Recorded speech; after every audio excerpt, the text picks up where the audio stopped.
Yes, I'm a Muslim. Yes, I'm from India. Yes, I'm brown, but I'm an American. And this is what was the kernel of my speech. That if America is a metaphor for freedom and justice, then even though I was born in India, I'm a born American.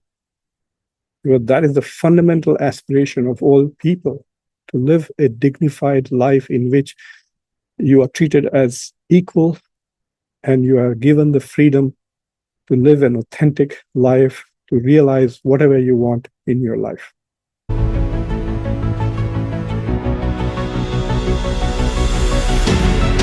Welcome to Khanversations. I'm MuqtedarKhan, your host, and I want to wish all of America and all of those who know America, love America, respect America, think of America, know of America, a happy 250th birthday to the United States of America.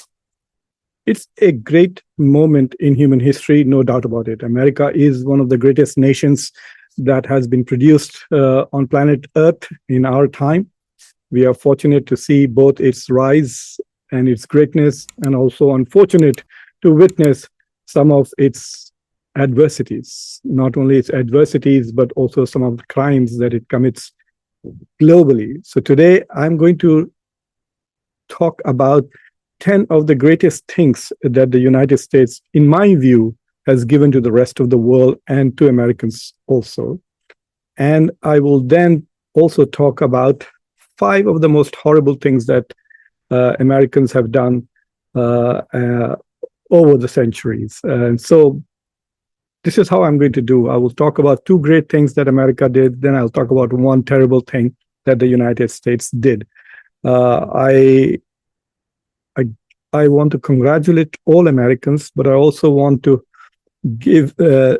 pass on my condolences to those of us who have to suffer this horrible incident that we have, the kind of government that we have at this moment, which has completely ruined our celebrations. Otherwise, this would have been a great day if we had a leader who could unite us, not divide us. If we had a leader who could inspire us to care for each other rather than to incite us to hate each other, then it would have been even a greater celebration. But nevertheless, I want to wish all of you again the 250th happy birthday for the United States of America. And here are my 15 observations about our country, the 10 things that it gave to this world, and the 5 things that I wish it had not. So the number 1 thing, the most important contribution, I think, of the United States is the very existence of the United States as a constitutional democracy with a modern written constitution. So while the idea of democracy is a very old idea, there have been democracies in various societies. Even in backward Afghanistan, the concept of jirga is where decision-making is done through mutual consultation by all people. In India, we have things like panchayats, village panchayats, where people come together. These are all primitive practices of what you could call as direct democracy.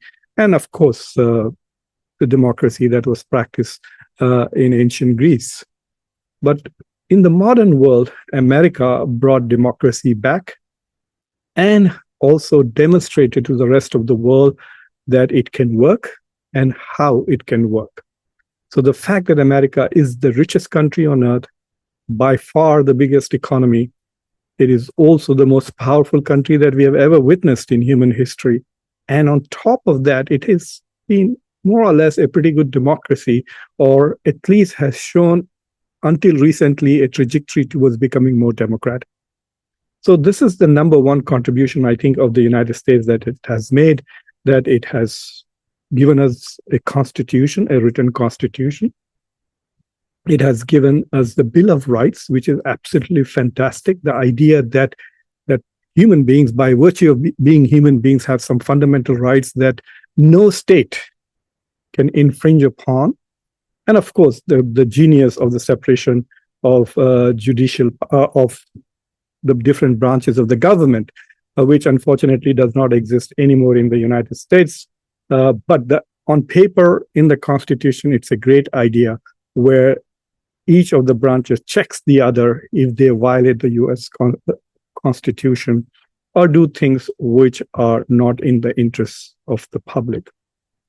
The second idea that America gave to this world is the idea that rights can expand through struggle. This is fundamental, that we can make our world better. This is the fundamental philosophy of progressive thinking, that we can become better, we can have more rights from our experience, from our normative values, from our philosophy, from what we aspire for. We can change our constitution. We can reform our society. And so there are incredible examples of the United States reforming itself. And you can see that in history. The biggest example is obviously the civil rights movement, where African Americans who were treated as slaves became equal citizens at some point. Yes, there was a struggle, there was a massive civil war, perhaps the first modern war. America gave us leaders like Martin Luther King Jr. and Rosa Parks. Interestingly, for those of you who are watching from India, Martin Luther King Jr. was a big fan of Mahatma Gandhi. The more important thing is that it showed that citizenship is not based on lineage or race or ethnicity. It is based on allegiance to the US Constitution. And as recently as this week, the US Supreme Court essentially underscored this very idea by reaffirming that citizenship by birthright is still a valid idea, a valid law in this land. These are the two great contributions that America has made: constitutional democracy and the very idea that we can change and become better, and not just as individuals, but as societies, as nations. That's one more reason why there should be no excuses for the bad things that we do. So the worst thing that we have done undoubtedly is chattel slavery and racial capitalism. This is one of our greatest sins. The United States built a vast slave colony on the forced labor of millions of Africans. Slavery became a system of racial capitalism that enriched plantations, banks, merchants, and industry. If you have millions and millions of people working for nothing for you for centuries, no wonder you will become a great economy. Economically great, but morally terrible. And its legacy still remains. There is racism in America even today. There is segregation, sometimes culturally, sometimes even politically. And we have still not overcome. Things have become undoubtedly much better. We have even had a Black president. But still, the remnants and the lingering residual odor of racism and slavery continues to mar our contemporary politics and society. The third best thing that we did was to defeat fascism and create a post-war order which was based on liberal values. We played a decisive role in defeating Nazi Germany and Imperial Japan, even though most Americans will not realize that, but actually the Soviet Union also played a phenomenal role in defeating the Nazis, and China played a very important role in the defeat of Japan. History in America is taught from a very Eurocentric perspective, and I wouldn't be surprised if many of the members of the US Congress and the Senate have zero idea of the sacrifices that the Soviet Union and the Russians made while defeating the Nazis in Europe, and the Chinese made while defeating the Japanese in Asia. But nevertheless, if the United States had not entered the war, fascism would have won. Not that Europe would look better than what it is at this moment, but it could be worse, definitely. And of course, the United States then rebuild Europe with its Marshall Plan, but more importantly, build an international system that allowed many countries to become independent and prosper. The fourth big contribution that America made to the world is the modern research university and science ecosystem. The culture of research, the culture of scholarship, the academic freedom, things that we value, these are very, very important. If you ask me, give me one single reason why the United States is the most powerful, the richest, and perhaps the greatest country in the world, I will say it's American universities and the pursuit of knowledge. If you were to make a list of the top 100 scholars in most fields, you'll find that perhaps America has many of them. Perhaps there's no other country which has more of those top 100 scholars in nearly every field that America has. And as someone who in the United States has only lived in the research university environment, I think I have lived not only the American dream, but I have lived my dream. There is no better job than being a tenured professor. And there is no better pursuit and more meaningful pursuit of happiness than pursuit of knowledge. And the only thing better than the pursuit of knowledge is sharing of that knowledge. The second terrible thing that the United States unfortunately did is genocide and dispossession of Native people. The way we treated Native Americans literally wiped their identity, wiped out their existence, destroyed their nations, killed most of them, is a major crime, one of the worst crimes, I think, in human history. And unfortunately, we haven't learned from our past, and we continue to do that. America was one of the countries that continued to support apartheid in South Africa. The last country to continue, it's only UK and the US which were supporting the apartheid regime of South Africa when the whole world had turned against it. And of course, the hypocrisy of talking about liberal values and democracy and human rights while continuing to support the apartheid regime of South Africa. And we continue to do that. There is a genocide going on in Gaza, and the biggest supporter financially, politically, militarily of that ongoing genocide in Gaza is unfortunately the United States of America. Israel is both committing a genocide and has become an apartheid state, and we continue to support it. We have presidents who say that they have an ironclad support for that country. They have ironclad support for nothing else, not for human rights, not for human decency, not for equality, not for peace or prosperity, but to support Israel. We can see this even today.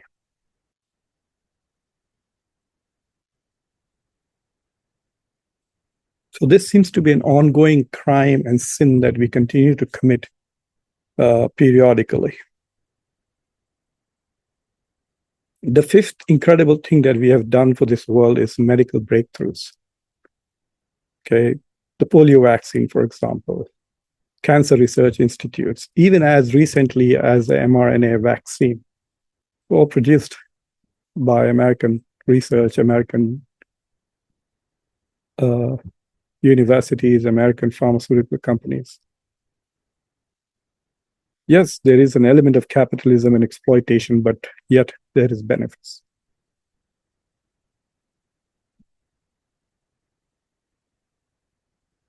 And this contribution to medicine and research and better quality of human life is tied to the same idea of having research universities in America.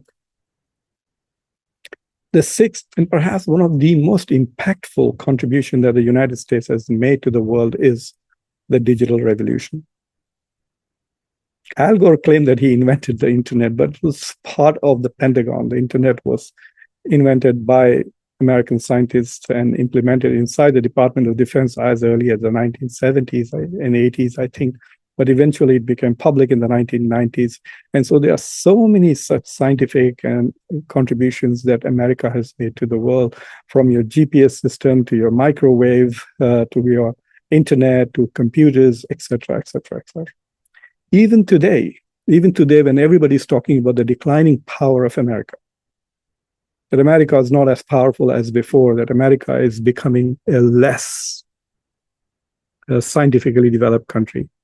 Let me point out to you that the frontier for research at this moment, or the most powerful idea out there, is AI, artificial intelligence.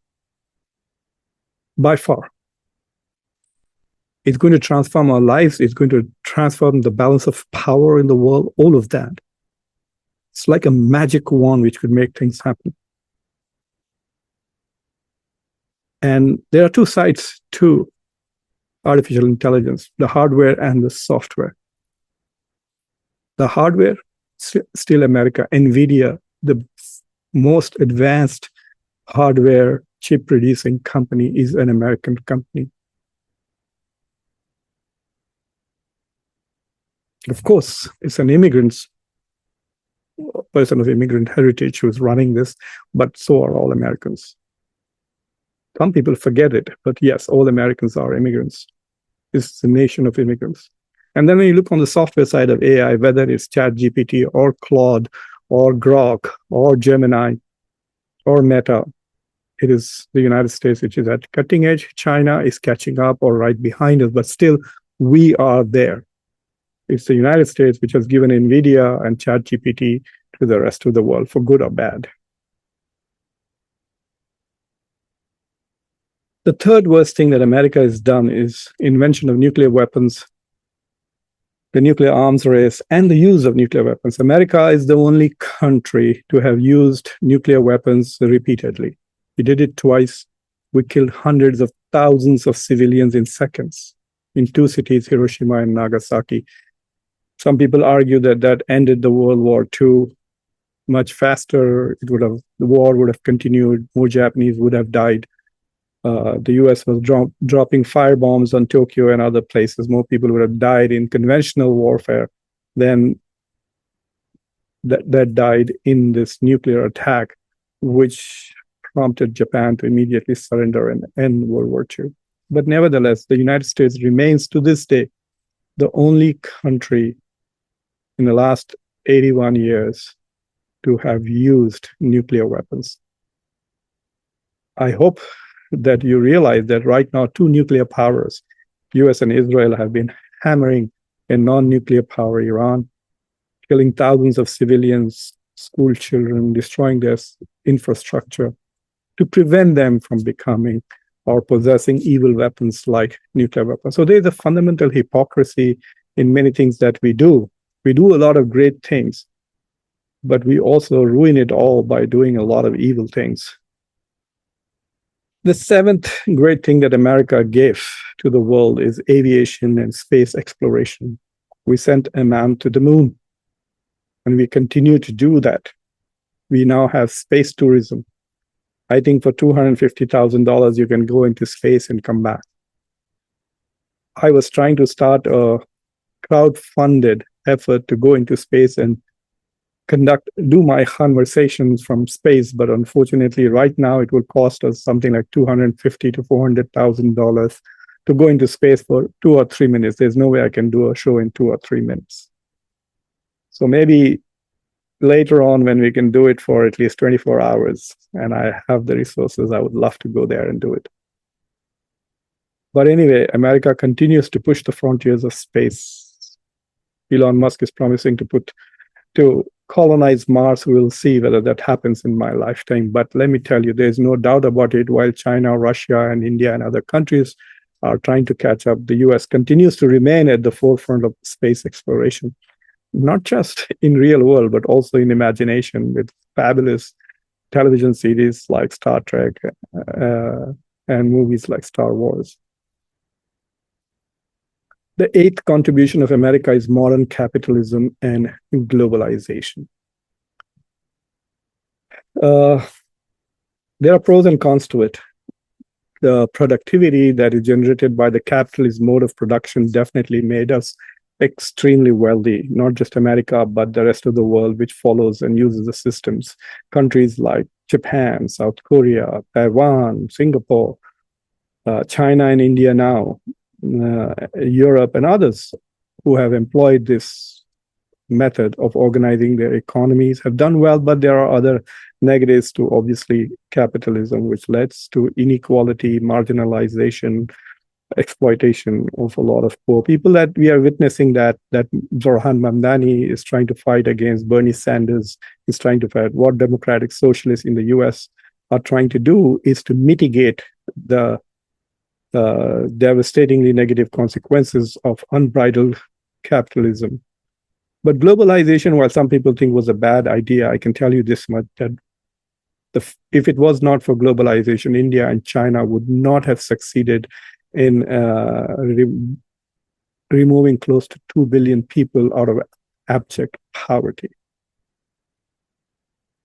In the last 25 years, over 450 million people, well, not 2 billion, 1.2 billion, about 450 million people in India and about 800 million people in China have been lifted out of poverty, have decent lives. And that's primarily because of globalization. Yes, there is devastation of other things, but there's a positive side to it, undoubtedly. The fourth negative thing that the United States has done is its imperial war, the intervention, schools. The United States destroyed the democracy of Iran in 1953, removed an elected prime minister and installed a Shah, for example. We continue to, we support dictators throughout the Cold War. So yes, America continues. You don't have to go back too far in the past. Look at what Donald Trump has done, waging an illegal war in Iran. It's illegal by American law as well as international law, assassinating leaders, killing school children, kidnapping leaders like in Venezuela. These are all, by international law, war crimes and violations of UN Charter. But we continue to do that. We intervene in other countries. There's a joke that is often said in diplomatic circles, why there is no military coups in the United States? That's because the US does not have a US embassy in the US. So it's a US embassy seen as an instigator of all of these. Most recently, there is so much chatter in South Asia that the United States has instigated the regime change in Bangladesh, for example. Whether it is Ukraine or other parts of the world, the US is seen as meddling in the affairs, interventions. All of this is in the interest of maintaining a liberal order in the post-World War II era. What the US doesn't realize is that these wars destroy the lives of millions of people, and Iraq is the best case. Jon Stewart said that the next country that we are going to invade after invading Afghanistan and Iraq is Canada. And the reason he said is because Canada is exactly like Iraq. It does not have nuclear weapons and has nothing to do with 9/11. And we attacked Iraq and we destroyed thousands, hundreds of thousands of people died. And they went through a phase of chaos. They haven't still recovered. Traveling in Europe, traveling even through Turkey or Jordan, you will see the thousands of Iraqi refugees whose lives have been devastated because of our war in Iraq. The logic for it is no different from the war that we have started against Iran. A country that does not have nuclear weapons, we attack it because of that and destroy the society.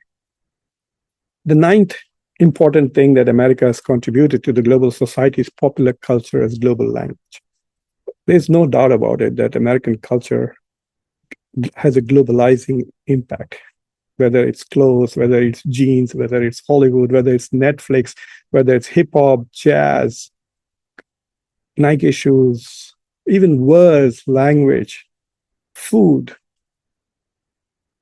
Anything that Americans do becomes a global standard of culture. People think that living like an American is proof that you have made it in this world. And a lot of things about this culture is fantastic. Trousers that you don't need to press. That's one of my favorites.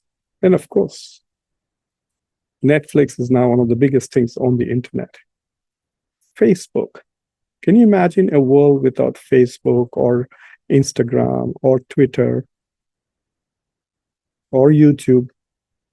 These are all America's contribution to both technology and our society and our culture, and they are globalizing. It makes the world come closer, by the way. Now, when I travel abroad, I see all these influences out there, people with who come from different cultures, different races, and I can't even speak to them.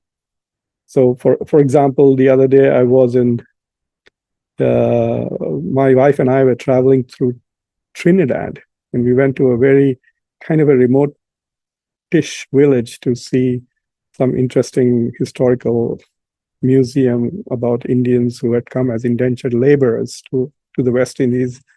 And while we were there, we saw a Korean young woman making TikTok videos. We couldn't talk to her. We were just there. We were on the same bus together.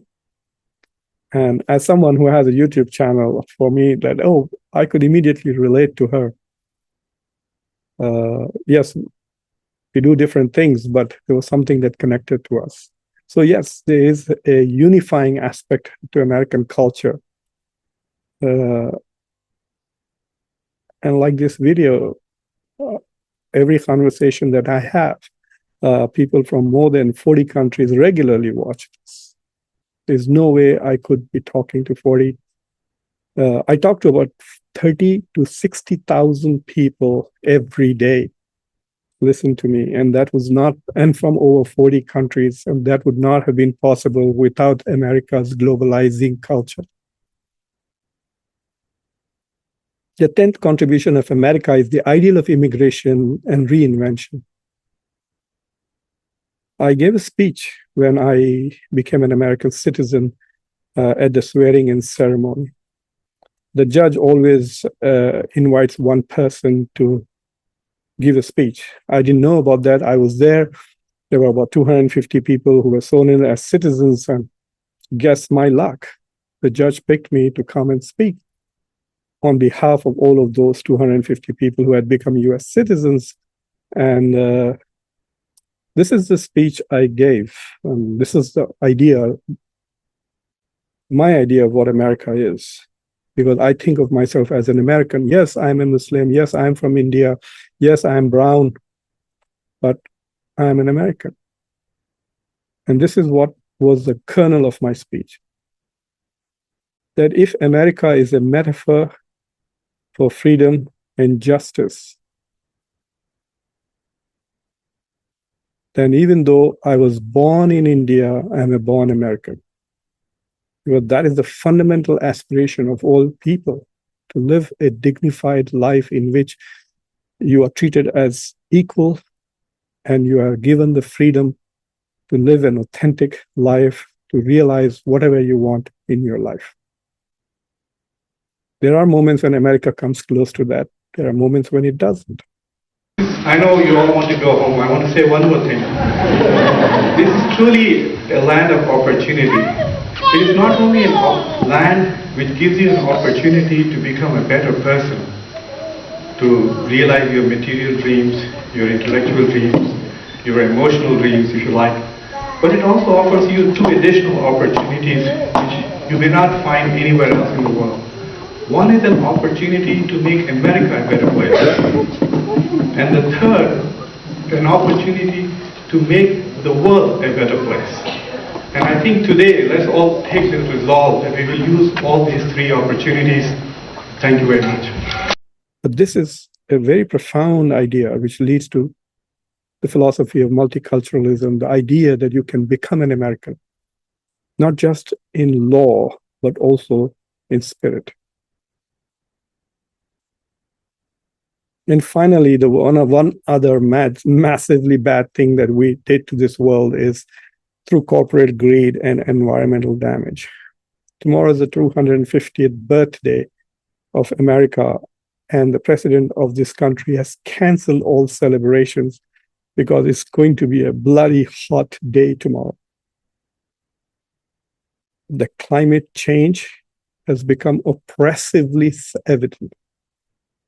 The industrialization that we triggered and the greed with which we continue to grow without much care for the damage that we are doing to our own planet is a philosophical idea that is unfortunately very harmful. We talk about sustainable development in the rest of the world, but even in the United States, even to this day, there are people who do not believe that there is climate change, and there are those who don't even care about it.